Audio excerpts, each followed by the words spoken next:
sinasabi mo nga, sayang ang mga batas. Kung ako nga siguro Senate President. Moratorium, wala na muna ang ano, sa loob na 5 taon, wag na muna tayong gagawa ng batas. Sobrang yung batas natin.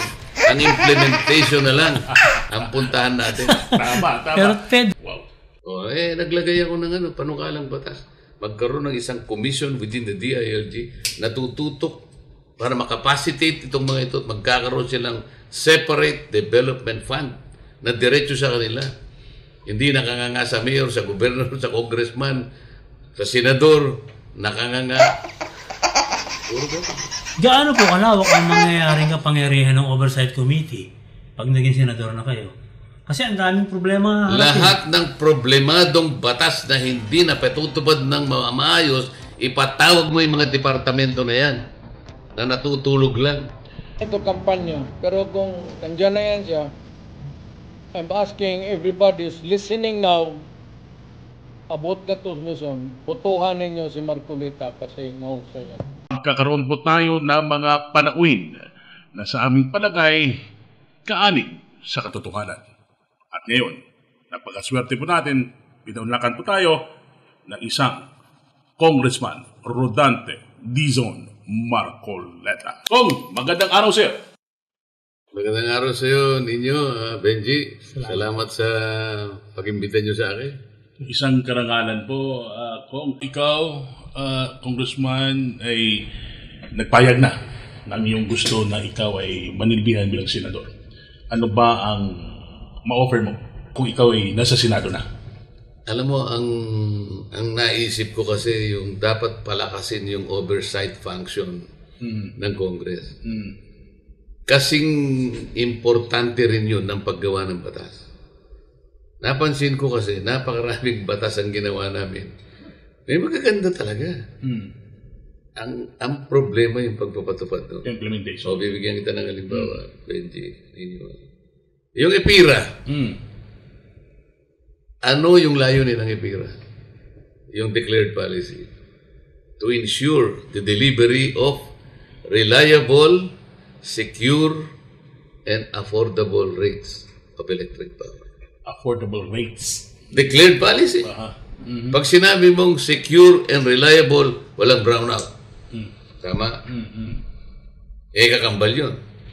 And affordable. Sa mga susunod na mga section nun fair, competitive, affordable power. Talagang mababa. Kailan bumaba? After 23 years. So, nasaan ang supply? Pagpapatupad. Local Government Code. Kailan na napasa ang Local Government Code?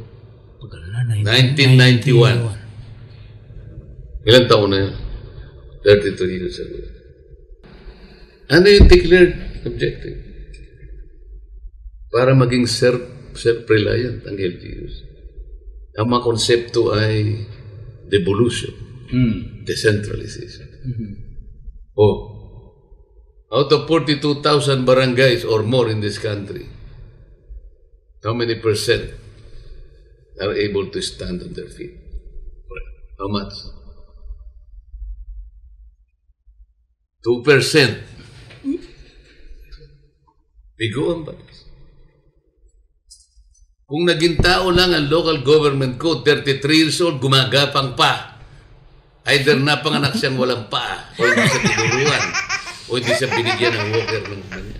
Napakalayo ng disparity ng kanilang, ang tawag sa kanila, honorarium Okay. May kapitan na tumatanggap ng 5,000 pesos a month. Merong 35,000. Wow. Naglagay ako ng panukalang batas. Magkaroon ng isang commission within the DILG na tututok para makapacitate itong mga ito at magkakaroon silang separate development fund na diretso sa kanila. Hindi nakanganga sa mayor, sa gobernador, sa congressman, sa senador, nakanganga. Gaano po kalawak ang mangyayaring kapangyarihan ng Oversight Committee pag naging senador na kayo?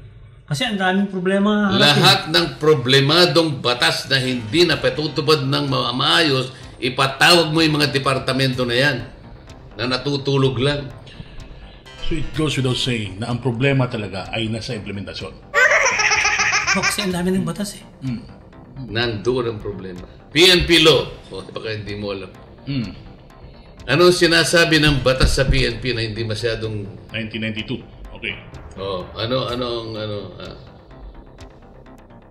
Ang mga pulis dapat nasa field. Yeah. Yung patrolling function. Nasa field, ha? Nasa batas yun. Dapat bang mayroong kampo ang pulis? Enji. Kung kayo'y nasa field, dapat ba may kampo kayo? O tanungin mo ako ngayon, ilan ba ang pulis na nasa field ngayon? X number. Ilang percent ang nasa field? Kunti. Meron ba? Kunti lang. Mga SAP yata nila. Mas marami ako nakikita ng 20. MBA. 20. O yung 80%, nagpapalaki ng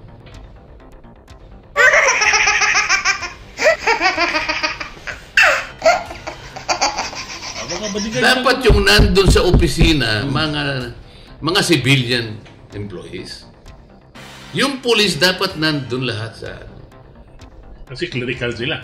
Doon sa opisina. Yung clerical, mga ano yun, mga civilian, hindi police yun. Pero hindi. Talaga naman. Yung structure, mali. Ang dami mong lilinisin. Ang dami mong... Sayang ang mga batas. Huwag ko nga siguro Senate President. Moratorium, wala na muna ang ano. Sa loob na 5 taon, wag na muna tayong gagawa ng batas. Sobrang yung batas natin. Ang implementation na lang ang puntahan natin. Tama. Pero pwede rin, kasi, ano? Yung batas na ginawa noon at saka ngayon, intellectually debated. Pero meron din minsan tayong mga broadcaster, mga journalist. Diyan tayo sana pumasok. Kasi intellectually debated, but poorly communicated. Kayo nga maswerte kayo Kasi kayo lang ang industry na deregulated. Wala kayong regulasyon. Bawal, di ba? Bawal kayo. Kaya nga tawag sa inyo, port estate, di ba? Meron kayong code of conduct. Yeah. Pero walang regulasyon na sumisigil sa inyo na ganito, ganyan, no. Agriculture ang dami. Isipin mo, may batas na merong guaranteed price ang palay. Natutupad, wala. May batas na dapat dito na natin ginagawa yung mga makinarya. Natutupad. Mayroong batas na dedicated. Pagka yan ay farming, dapat huwag mo nang gagalawin ako, Diyos ko. Puro reclassification. Mayroong batas na 25% ng loanable fund ng isang bangko. Mapa-private, mapa-public. 25% pautang mo sa mga farmers. At saka land bank. At saka sa mga beneficiaries. Private at saka public ito ko? Yes, sir. Wow. So, magkano ang average na pinauutang ng mga bangko? Magkano? Ang galing mo naman. 4%. Yan ang sinasa. Kaya nga, ang gusto ko, oversight palakasin natin. Pagkatapos, di may oversight, malakas. Makikiusap ako sa iyo ngayon, ninyo. Kunyari, ikaw ang Senate President. Ikaw naman ang majority leader. Boss, pumayag na ako, ha? Ikaw ang Senate President. Ikaw ang majority leader. Hindi ko na kukontesin yan. Pagbigyan nyo naman ako. Bigay mo na sa akin ang Blue Ribbon Committee. Pag naging senador siya, ang gagawin niya, yung mga batas na kapakipakinabang sa mas naghihirap na mamamayan, ang tututukan niya yung mga implementors na gawin nyo to, sinasabi to ng batas. Ngayon, kung hindi ho sila makakatupad sa tungkulin nila, tanggalin. Tanggalin mo. O may penal clause. Kung may pagmananagot sa magbayad siya mo, pero kailangan tanggalin mo, ipalit mo yung makakagawa niyan. Wala akong pasensya pagka ganyan. kasi masasagot pa rin ho yung hindi nyo napapatupad sa Magna Carta ninyo na problema. Masasagot pa rin pag naging... Magna Carta, isipin mo naman, diba? ang ginugol ko 15 taon. 15 taon. 2004. Napirmahan na sana ni Pinoy yung kayabangan naman ng isang senador noon na ayaw kong banggitin ang pangalan. Ano? Itago na din sa pangalan. Ayaw kong banggitin ang pangalan niya. Baka manalo pa uli. Pero asawa siya ni Sharon Cuneta. Sabi niya kasi, yung sa amin talagang, alam mo naman kami, talagang masinop yung pagkakalatag namin. Nag-hearing kami, TWG, lahat. Para lahat ng objectionable, maayos talaga, pinong-pino. Bago ilaban dun sa ng Senate. Kasi merong version ng Senate. Ewan ko, siguro, hindi ko maintindihan kung anong kanyang kaisipan. I-adapt nyo na lang yun sa amin. Tek muna ako. Hindi naman po pwede ganyan. Hindi nyo naman ako nilinis yun sa inyo eh. Hindi pumasok sa deliberation ng Wala man lang kayong ginawang pagkatas haphazard naman yan. Hindi. Kung hindi kayo papayag kanya, walang ano. Mag-bycam tayo. Hindi, walang bycam. Ngayon, itong mga kasama ko, na gusto magkaroon naman ng konting may pagmamalaking nagawa namin. Credit. Tumawag sa akin yung patay na ngayon, si Raul Delmar. Kasama ko dyan sa ganyan. Congressman ko, Cebu. Pumayag ka na, pare. Ako mag-graduate na ako. Hindi pa ba? Hindi. Total ako naman ipapasok uli. I-amend. Ako mag-amend. Diyos ko ba? Ngayon, lahat pumirma na sila. Ako na lang hindi. Tapos pinuntan niya pa ako. Parang hindi naman ako maging kontrabida na parang ako na lang. So, pinikit ko yung mata ko, pumirma ako. Alam mo, nung pumirma ako, dina-adapt nga yun sa kanya. Binito ni Pinoy. O di wala na, iyan ang sinasabi ko sa'yo. Kaya ni-refile namin, kaya umabot ng 2019. Bakit po Benito? Nakita yung defense? Wala nga yung progressive realization.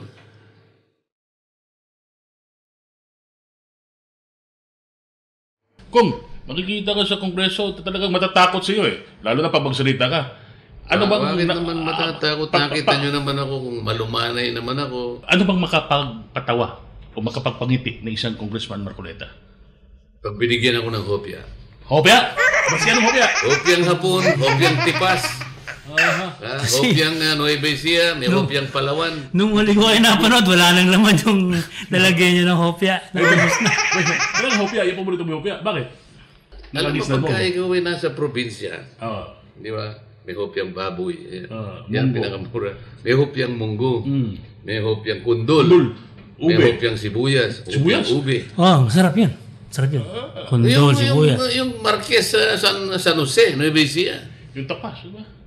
Hopyang di mabili. May anis pa yun eh.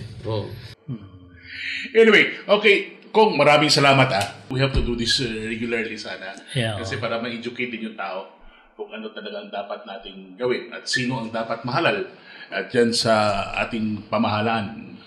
Kung nasa yung pagkakataon, Sen, para i-address ang ating mga kababayan. Go ahead. Ninyo, Benji, ako'y nagpapasalamat sapagkat alam ko, balitang-balita kasi itong inyong programa na talagang inaabot lahat yung kasulok-sulukan ng ating mga kababayan at maraming nakikinig sa inyo sapagkat napapatawan nyo sila kahit nandun sa mga isyong mabibigat.